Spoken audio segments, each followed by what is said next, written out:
So, good morning everyone. May I call Miss Ashley to lead us a short prayer.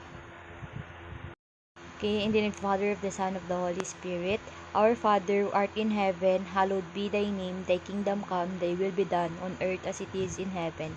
Give us this day our daily bread, and forgive us our trespasses, as we forgive those trespass against us. And lead us not into temptation, but deliver us from evil. Amen. Thank you, Miss Asuncion. May I ask Miss Secretary to check the attendance of your classmates. So before we proceed to our discussion, may I introduce myself first. I am your teacher Kimberly Asuncion, but you can call me Ma'am Kim. So before we start to our lesson, may I first present our classroom rules. So the first classroom rules that I have is be prepared every class meeting. Be on time and listen attentively, of course. So, does anybody got our classroom rules? Is that clear, class? Yes, ma'am. Yes, ma'am. Okay. Before we discuss our main topic, we will have first the game. The game called word puzzle. So, alam naman natin kung paano ito laruin, di ba? Yes, ma'am. Yes, ma'am. Okay. The mechanics of this game is rearrange the letters to create the original word. So, are you ready, class, to start a game? So, our first round is easy round. So, sinong sasagot? Anyone from the class? Yes, Miss Ashley. Ma'am, I think the answer po is intentional, ma'am. So, let's check. Wow, very good. Your answer is correct. Okay, next is average round. So, sinong sasagot sa average round? Anyone from the class? Yes, Mr. John Rick. Ma'am, I think the answer is unintentional. Okay? Okay, let's check if your answer is correct. Yes, very good. Your answer is correct and intentional. So, let's go in hard round. Anyone from the class who want to answer? Yes, Miss Ashley. What is your answer? Ma'am, I think the answer po is injury. Okay, very good. Your answer is correct. It's injury. So, thank you for the participation, class. So, based on the activity, our lesson for today is about intentional and unintentional injury. So, before we start, may I first present our objectives. May I ask Miss Ashley to read the objectives? Ma'am. So, at the end of the period, the students should be able to define the intentional and unintentional injuries, differentiate the intentional and unintentional injuries, and create a catchy slogan to raise awareness about the importance of safety injury prevention, ma'am. Okay? Thank you, Miss Asuncion. So, what is injury? So, ano nga ba ang injury? So, injury is a general term that refers to damage caused by accidents, falls, hits, weapons, and more. It is commonly classified as intentional and unintentional injury. There are two types. Okay, and let's talk about intentional injury. So, what is intentional injury? Intentional refers to any problem, physical harm or injury caused to a student by someone else with the intent to cause harm. These include actions such as suicide, homicide, domestic violence, sexual assault, or any form of violence. So, let's talk about first the suicide. So, suicide is the act of intentionally ending one's own life. It is tragic and complex phenomenon influenced by a variety of factors including mental health, social pressures, life circumstances, and it usually individual vulnerabilities. People who contemplate suicide often experience overwhelming emotional pain, hopelessness, and sense that their problems are insurmountable. So, dito sa suicide is commonly na nangyayari naman sa atin sa ating lugar, or usually nakikita natin, napapanood natin na may nababalitaan tayong mga ganitong issue. Usually ang problema dito is mga yun nga sabi dito na it's our emotional pain, na siguro ito lang yung nagiging solution nila for release their pain. So that is one of the example of intentional injury. Now we proceed on to homicide. Let's talk about homicide. Homicide is the unlawful killing of one person by another. It is a serious criminal offense and is often categorized into different types such as murder, manslaughter, and justifiable homicide.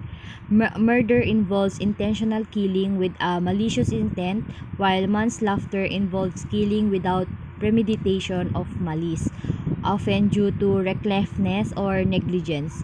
Justifiable homicide refers to the instances where the killing is deemed lawful, such as in self-defense or defense of others. So, homicide can have various motives, including anger, revenge, jealousy, financial gain, or mental illness. It can occur different contexts such as domestic violence, gang-related violence, and organized crime or acts of terrorism. So, example nito is parang yung mga nakakagawa nito is parang may galit, gusto nilang mag-revenge, mga nagseselos sa mga kayamanan, ganun. Yun yung mga nangyayari sa homicide, like nakakapatay sila, or minsan na namatay sila sa self-defense, ganun. So, next is domestic violence refers to the abusive behavior within intimate relationship or families where one person seeks to exert power and control over another.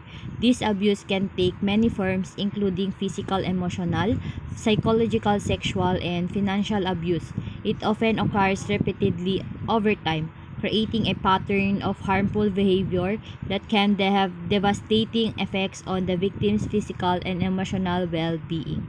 So usually dito yung mga nangyayari is sinasaktan sila ng kanilang mga partner, family, that includes any emotional. Yung nagagawa na nila yun kasi hindi na nila na nakikita or ano yung mga nangyayari sa kapaligiran nila, ganun. Including, minsan nasasaktan din yung mga families nila, their partner. Alam naman natin na karamihan ganito yung mga nangyayari sa mga families and their partner, ganun yung mga nangyayari.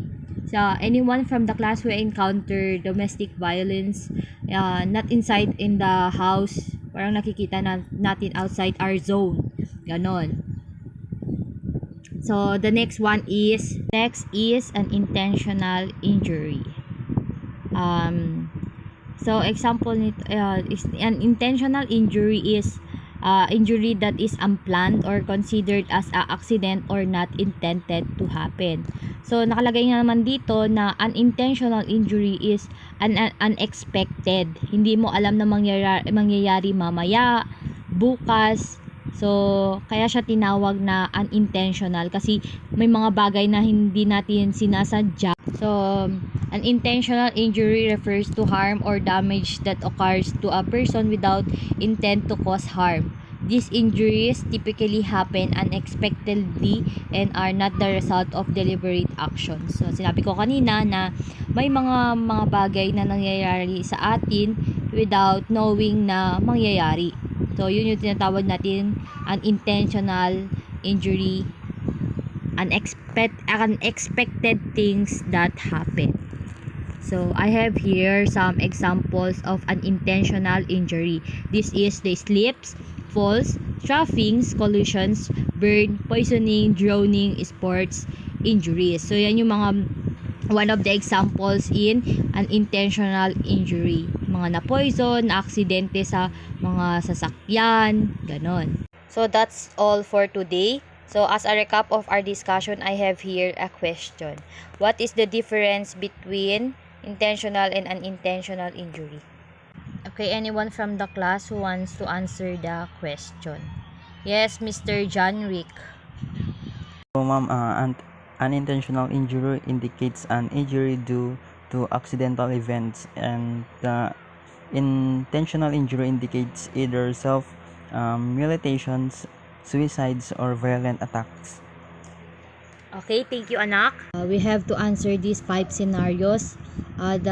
Your choice will be if the answer is unintentional and intentional injury. So let's start on number 1. A farmer's child was accidentally poisoned by pesticide. Mr. Janik, what is the answer? The answer is unintentional, ma'am. Okay, thank you, anak. Number 2 is a wife got black eye because she was hit by her husband. Miss Ashley, what is the answer? Ma'am, I think the answer po is intentional, ma'am. Wow, very good. Your answer is correct. So, number 3 is a boy was hospitalized because of fraternity initiation. So, the answer here is intentional. So, number 4. Mary suffered ankle dislocation due to falling from the stairway. Mr. Janrik, what is the answer? The answer is unintentional injury. Okay, thank you, Mr. Janrik. For the number 5 is a student teased and taking his belongings by a group of students. Miss Ashley, what is the answer? Ma'am, the answer po is intentional injury, ma'am. Okay, that's correct. So, thank you for your participation in answering those scenarios in our activity. So, let's proceed in your next activity. I will divide you into 4 groups. Instruct each group to choose the example of intentional injury and unintentional injury. Let them do a role play of the injuries they choose and how they do the situation. Give them 15 minutes to prepare. Let them present in front of the class. Since we have no time na, this will be your performance in next meeting. Okay? Yes, ma'am. Yes po, ma'am. So, I will send also the criteria para may pagbasean kayo sa gagawin nyong performance on the next. So, for your assignment, list down an intentional injury that happens inside your house. Okay? That's your assignment that will be submitted on next meeting. Okay? Thank you, class. Thank you everyone for your participating. Goodbye, class.